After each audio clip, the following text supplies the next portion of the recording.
mind works in such a way that it's always trying to find negatives about a situation or about a friendship or itself, basically, on their part.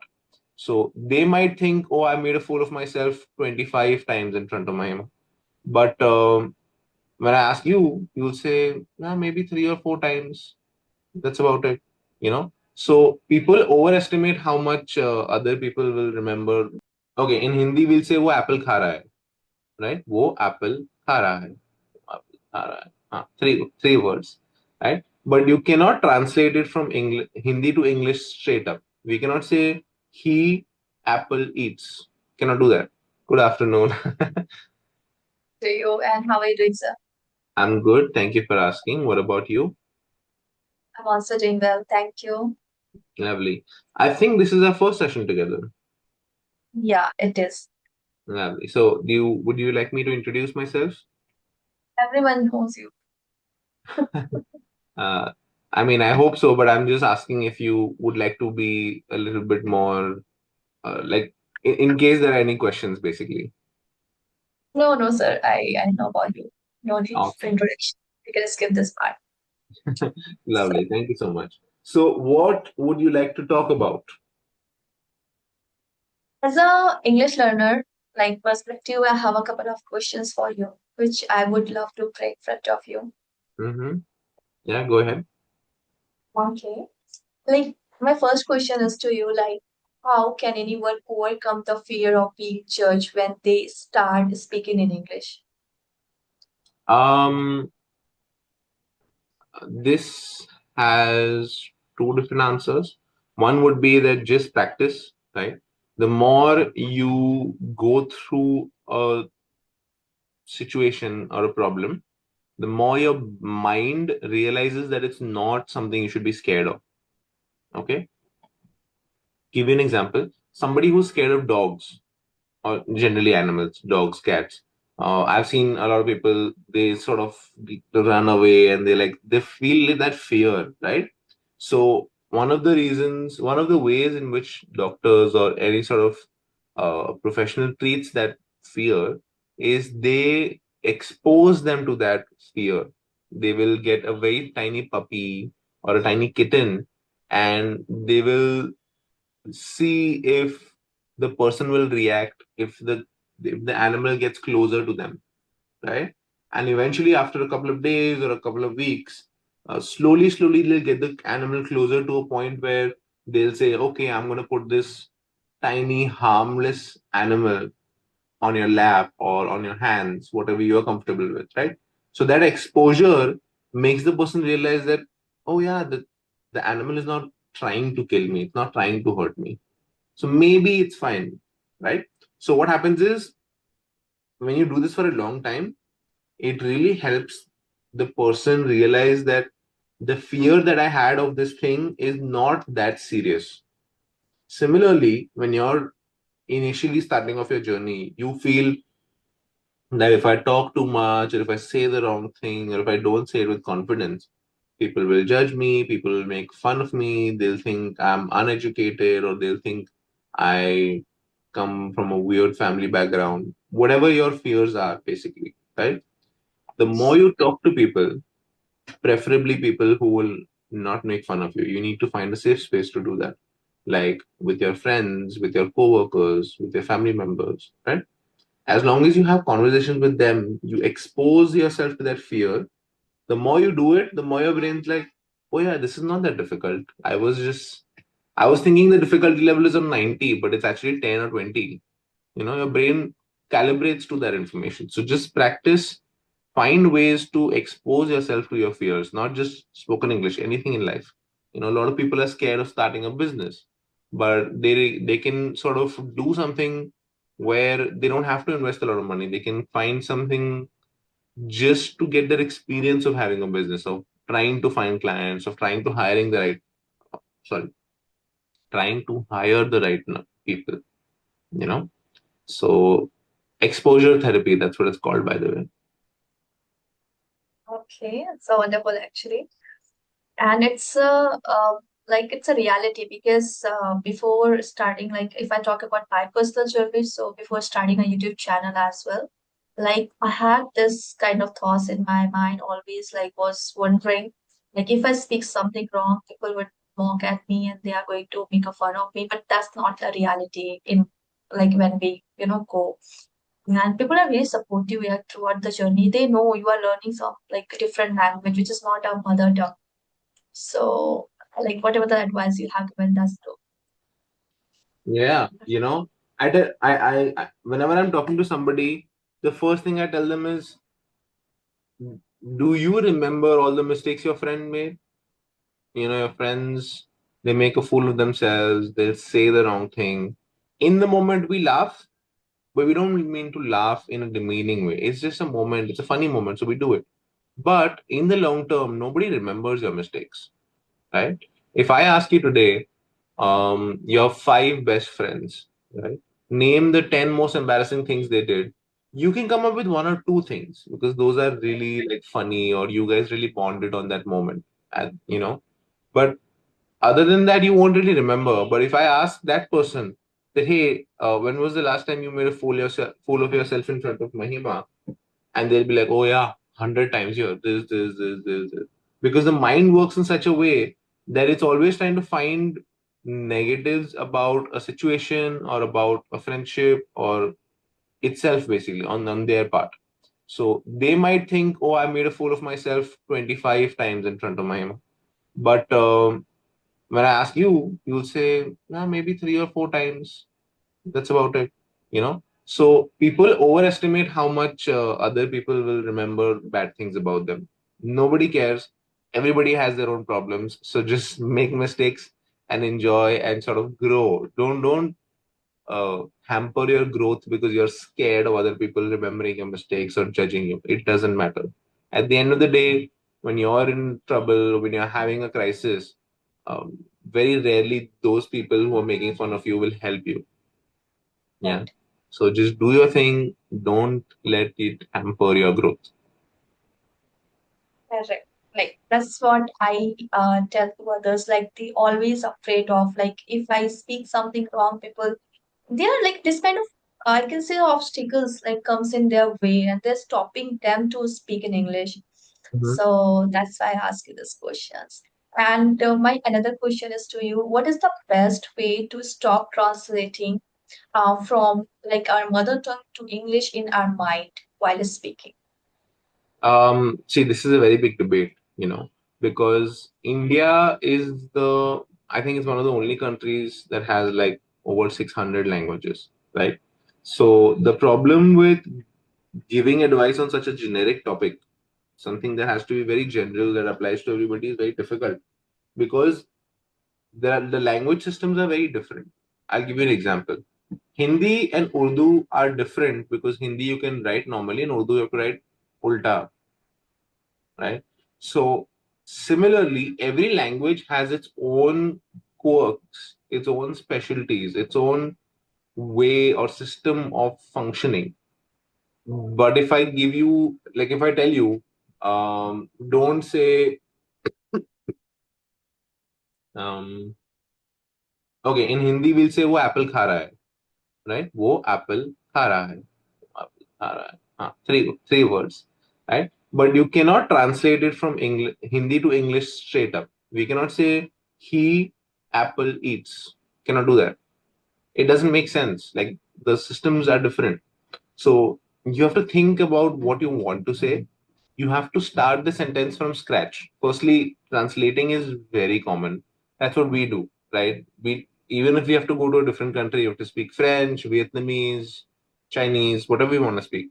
The first thing will be how am I going to say it in my mother tongue, or how am I going to say it in a language I am comfortable with, and then try to find the words for it, which is absolutely it's human nature. It's absolutely fine, but we do have to understand in English things work a little differently.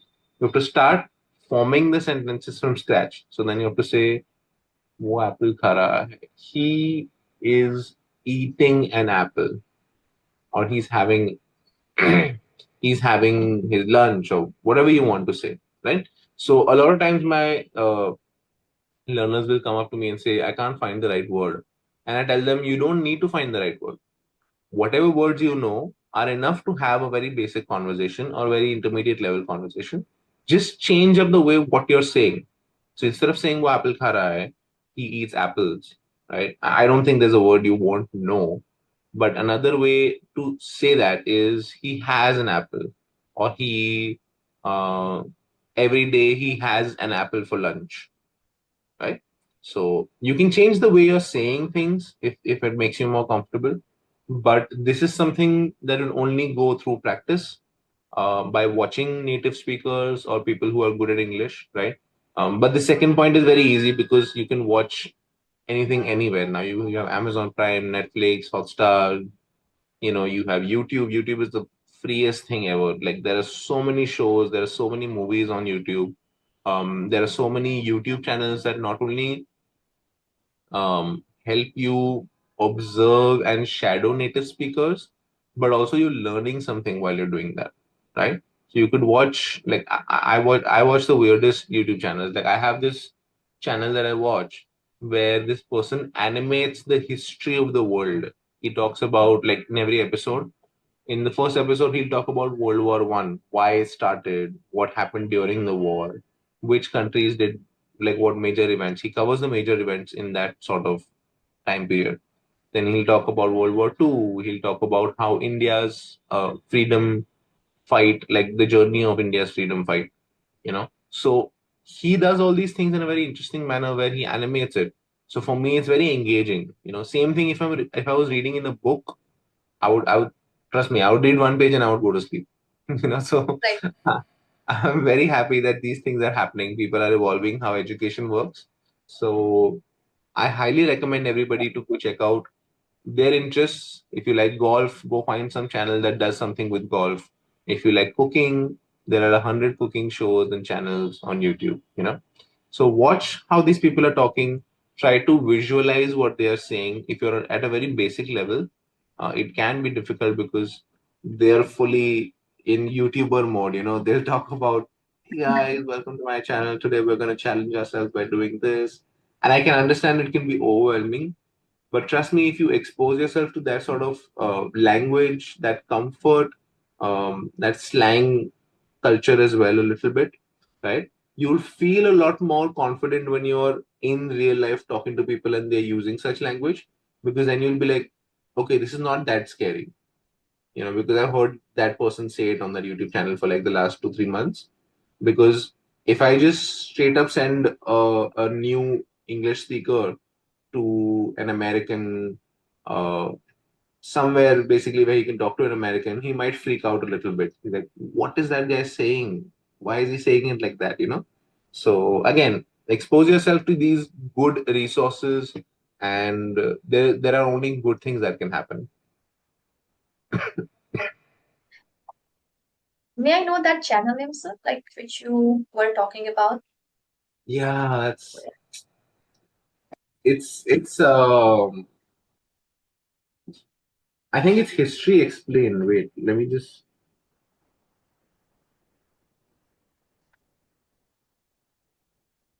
I think so. Oversimplified. The channel's name is Oversimplified. I don't know if you can. Oops. I can see. The lighting is a little weird. Oh, never mind. Okay. But it's basically called Oversimplified. His point is he wants to create videos on events, but it has to be like really simple. So is it for shadowing practice or it's just for listening? Like what This is it's a all about? history channel. Okay, history channel. Yeah. Okay. So his logic is that whenever we talk about history, people always assume it's going to be this black and white story about what Right. happened and how. So what he does is he let me see if I can quickly show it to you. Background and effects. I have to remove the blur. Okay. I hope you can see this. So see here, he's talking about the Civil War. Okay. Brightness. Wow. So here he's talking about the Civil War, right? So he's talking about Abraham Lincoln and how he was in court and he sort of explain to the government what needs to be done to pass something, certain laws or something, right? So what he does is he just explains things. He oversimplifies the explanation basically, instead of making it Uh, boring or instead of making it very technical. You know, he'll make the characters crack jokes. He'll make the characters make fun of other countries or other laws, something. So puts in a very simple way where other can understand easily and without getting it's bored. yeah, it's simple, but it's also fun, funny, and engaging. So what happens is, even if you don't care about the event, you still feel like watching the episode Right. because it's going to Okay. entertain you. I'm definitely going to watch that. Yeah, and trust me, there are thousands of channels like this. So people have Uh-huh. come up with really engaging ways to pass like educational topics, I would say. But if you don't want to learn anything like in terms of history or something, there are channels out there who are just talking about personal experiences. There are channels out there. There's this one guy. He posts questions on Reddit. He'll say, "What is the weirdest thing that has happened to you in school?" You know, and Mhm. people will actually give replies. They'll give like 3-page answers, like this happened, and then this happened, and then the teacher caught me, and then when the parents were called, this happened, and trust me, the stories that you hear, real life stories, there's so many twists, and you're like, what happened next? I want to know. I'm really curious to know what happened to this person. So, what they'll do is they'll take that story as a script and then they'll animate it. Like, they'll make an animated version of that person in school doing those things. Someone said, I was so mad at the teacher, I threw a chair out of the window from the 10th floor. So he has to animate that scene. So in that he'll probably like he'll add a bug on the chair. So when he throws it, the bug is going through the air at hyper speed and the bug is like, oh my god, what is happening? So things have to be kept interesting because people they have to make sure that people keep watching and people subscribe to their channel for that storyline. So if you find somebody who's a native speaker and you really like what they're talking about, just follow them. It doesn't matter if it's technology, if it's medicine, if it's history, if it's math, it could be anything you like, you know? Yeah, I personally follow a lot of native speakers channel. Like there is a one, um, I recently have found that person like English with coach chat. Like he does just shadowing practice. That's all, and it's a short like videos, like 5 minutes of duration of those videos, and it's good actually. And along with that, there are many others native speakers which really I like the way they put the thoughts and they express themselves. Yeah, that's nice. See, as long as you find a channel that you really like and you want to keep following, do it. Not only will it help you with your pronunciation, it will help you with vocabulary, comfort levels, how you're going to talk. Another thing that people don't really calculate in observing or shadowing other people is body language is something we are not used to, because body language in a native in your mother tongue and in English could be very different. You know, some languages by default have to be spoken really quickly, or they have to be spoken in a soft manner. But what they don't understand is English. There are certain ways that make a person look like a great presenter. If you look at, okay, there's another YouTube channel. It's called Great Speeches of the World or something like that, of history or of the world, where they talk about, where they post videos of just like um, Ben Franklin or Abraham Lincoln's speech, Nelson Mandela's speech, Obama's speech. So all these speeches that made a difference, that were made to get change in their countries, whether it's political, whether it's motivational, all the speeches they just posted. You know. So if I was to give a speech like Obama, but I was to do it like I'm Marwadi, right? So in Marwadi, speak really quickly. If I was to do it really quickly, it would look very awkward. It would look like I'm trying to rush or I'm scared of being on stage or. Whereas if you look at Obama, when he's talking about certain things, you're just focused on the message. You're not focused on him. You're not focused on his energy or his body language. You're just focused on what he's saying. And that is what a good communicator does, right? Because you don't want the focus to be on you. The focus should be on what you're saying or what you're trying to raise awareness for, right? Right, sir. Please don't call me sir. I feel really old when people call me sir. I don't feel comfortable if I, call you by name. So because it's my habit. I can understand, but please, Divyam is fine. I'll try. Yeah. Yeah. I think we're running out of time. Do you have any other questions before we go? Uh, I can say like we are running out of time for next class. I will ask you definitely. Okay, lovely. Yeah. So it was great meeting you. Thank you for the first session. I'm Thank you. looking forward to our next session. And in the next session, I want to give you a topic to talk about. Okay? Okay. All right. Sure. Okay. Okay. Thank you so much for your time and for your, what I can say, wonderful insight about those questions. And have a wonderful day ahead. Thank you. Likewise, and have a great weekend ahead. Thank you so much.